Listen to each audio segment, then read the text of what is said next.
Let's take our Bibles to Romans again this morning. And in Romans 8, 5 and 6, we're going to be encouraged to begin developing a spiritual mind because it's key.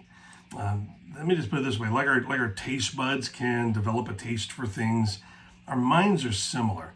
The difference is that what we feed our minds, what our minds are fed, is what they crave. It's a spiritual issue according to our passage. In fact, let me read our passage, verses 5 and 6 in chapter number 8 of Romans. It says this, it says, "For they that are after the flesh do mind the things of the flesh, but they that are after the Spirit, the things of the Spirit." And I want you to notice in verse number 5, it uses the word after. That means pursuing, engaging in. That's what we do. That's what we think, okay?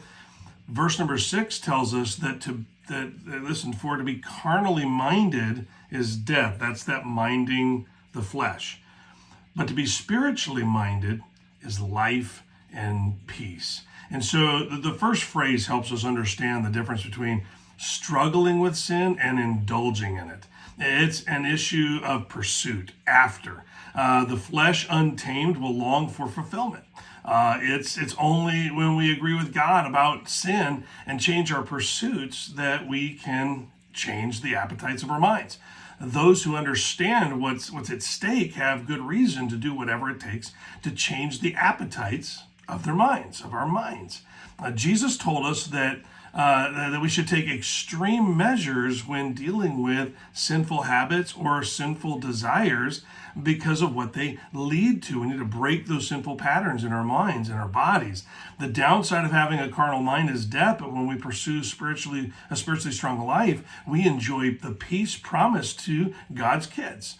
So what can we do? Well, what's some of the tools we have that can help us with this bend in our flesh towards sin and maybe bend it towards the spiritual life? So what we can do is we can create spiritual habits that will help our minds crave the spiritual daily. Think about daily time in prayer and study. I mean, we've got to be in God's word. Not a lot of people listen to God's word while they drive somewhere, or they pray while they drive, and really they don't have their hearts focused on it. They do more focused attention on worldly things, earthly things, than they do on godly things. And so we need to change that. We need to get it to where our minds are being engaged with spiritual things. Listen, faithfully present with our church family, a place where we cannot control what's being taught. I think that a lot of people don't go to church because they feel like people are going to try to change them if they go there, and they like who they are, they like where they are, they like what they pursue. That's that carnal side. And so we have to begin to do the things that help us fight against that. Over time, though, think about this.